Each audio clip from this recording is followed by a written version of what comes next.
जी हाँ गाइस, क्या आप भी असिस्टेंट प्रोफेसर बनना चाहते हैं? क्या आपका भी सपना है कि मैं पहले ग्रेजुएशन करूंगा, पोस्ट ग्रेजुएशन करूंगा, फिर मैं पीएचडी करूंगा और फिर मैं असिस्टेंट प्रोफेसर बनूंगा?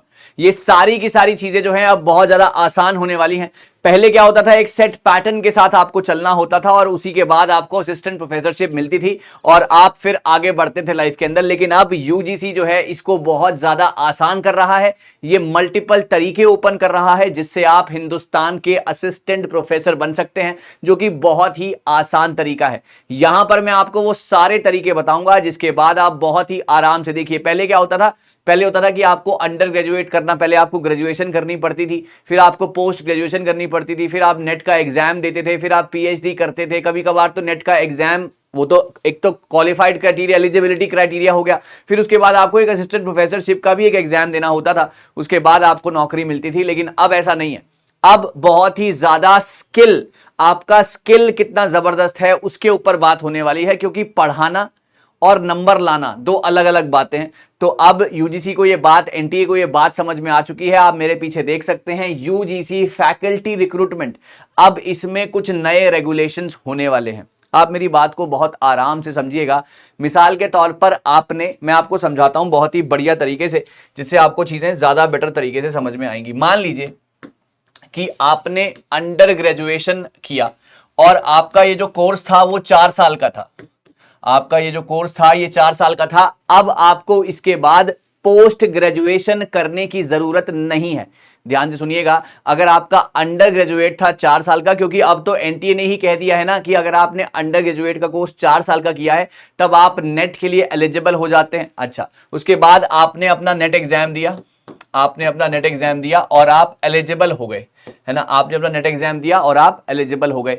बात रही पीएचडी की, तो अब पीएचडी को बिल्कुल ही मनाही कर दी गई है, क्योंकि वो सोचते हैं कि पीएचडी अगर हो जाती है ना, तो पीएचडी के बाद इंसान अगर उसने सेम डिसिप्लिन में नहीं किया है तो वो बहुत ज्यादा एक अलग सिनेरियो चला जाता है, वो शायद सोसाइटी के लिए उतना ज्यादा कंट्रीब्यूट ना कर पाए। तो अब इसके लिए भी एक चीज लेकर आए हैं, मैं एक एक करके आपको समझाऊंगा। सबसे पहले, अगर आपने अंडर ग्रेजुएट 4 साल का किया है, आप नेट एग्जाम देते हैं और आप पास हो जाते हैं, then you are eligible for the assistant professorship. अच्छा, उसके बाद एक चीज आती है एपीआई स्कोर। मैंने आपको पहले भी क्लास में बताया था, है ना, एक और वीडियो बनाकर। एपीआई स्कोर, एपीआई स्कोर के मायने जो हैं अब कम करने की बात कही जा रही है पीएचडी की, क्योंकि अगर जिसने पीएचडी की है उसका एपीआई स्कोर बहुत लंबा छलांग मार देता है as compare to that one जिसने नहीं करा है। तो अब वो लोग फोकस ये कर रहे हैं कि एपीआई स्कोर में जितना कम कंट्रीब्यूशन ले सकें उतना कम कंट्रीब्यूशन लें और ज्यादा से ज्यादा फोकस किया जाए स्किल नॉलेज के ऊपर। सो पहला केस ये हो गया कि अंडर ग्रेजुएट किया है, 4 साल का नेट एग्जाम दिया है और आपका एपीआई स्कोर के आने वाले समय में मायने कम हो जाएंगे, तो आपको बहुत आसानी होगी एग्जाम असिस्टेंट प्रोफेसरशिप के लिए जाने में। दूसरा क्राइटेरिया ये है, मान लेते हैं कि आपने यूजी किया है, फिर आपने पीजी किया है, करेक्ट, ये हो गया। उसके बाद आपने नेट का एग्जाम दिया, पीएचडी की कोई जरूरत नहीं है, नेट का एग्जाम दिया और इसके साथ साथ आपका जो था ना टच जो था वो पढ़ाई से दूर हो गया, क्योंकि आपने क्या किया, आपने वो 5 साल, है ना, या कुछ टाइम आपने दिया एंटरप्रेन्योरशिप को, आपने दिया अपने स्किल डेवलपमेंट को, है ना, अपने स्किल डेवलपमेंट को। अगर आपने स्किल डेवलपमेंट को अपना टाइम दिया और आपने कुछ प्रूव करके दिखाया है और you have that certification with you, तो आप फिर भी एलिजिबल हो जाते हैं असिस्टेंट प्रोफेसरशिप के लिए। जी हाँ, मैं बिल्कुल सही कह रहा हूं। यहां पर अब यूजीसी ने ही ये बात अपने परफॉर्मा में कही है, जो कि बहुत जल्दी एक ड्राफ्ट बन चुका है, जो कि बहुत जल्दी आ भी जाएगा सामने, आई होप जल्दी आ जाए। तो अंडर ग्रेजुएशन, पोस्ट ग्रेजुएशन और अगर आप किसी स्किल डेवलपमेंट के लिए, अगर आपने कोई स्किल अपने अंदर डेवलप किया है and you have that certification with you, तो उसके बाद भी आप डायरेक्टली असिस्टेंट प्रोफेसर बन सकते हैं। या फिर इसके अलावा आपने अंडर ग्रेजुएट का कोर्स किया, करेक्ट, और इसके बाद आप चले गए किसी इंडस्ट्री में, 4 साल का आपने ये कोर्स किया, राइट, 4 साल का आपने ये कोर्स किया और उसके बाद आप चले गए किसी भी इंडस्ट्री में अपने आप को प्रूव करने के लिए। मे बी आप इंजीनियरिंग किया आपने, उसके बाद आप 10 साल के लिए या 5 साल के लिए कहीं पर चले गए और उसके बाद आप पढ़ाई से दूर हो गए, लेकिन you have that skill in you, है ना, आपने उस इंडस्ट्री का एक्सपीरियंस ले लिया, तो भी you are eligible for the assistant professorship. जी हाँ, मैं आपको बताता हूं ये कहां पर लिखी हुई है बात, अच्छे तरीके से देखिए।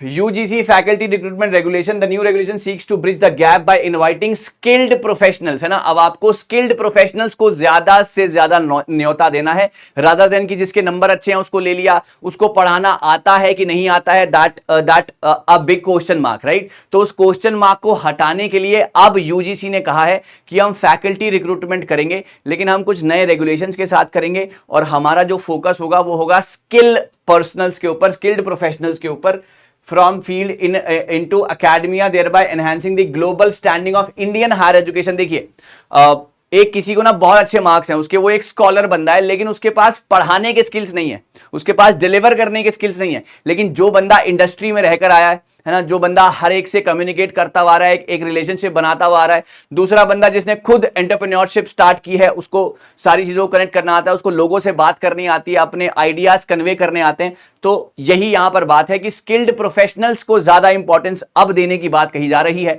जो ये API स्कोर, जो कि रिसर्च पेपर्स हैं, इसका जो है विद द टाइम वैल्यू कम होती नजर आएगी। तो गाइज अगर आपको ऐसा लगता है कि आपके साथ नाइंसाफी हुई है, आपने PhD नहीं करी है, आपने API स्कोर आपका कम है, कोई फर्क नहीं पड़ता। अगर आपके अंदर कोई स्किल है, मैं हमेशा कहता हूं अपनी क्लासेस में भी और मैं आज भी कहूंगा कि हमेशा फोकस कीजिए अपने स्किल को डेवलप करने का।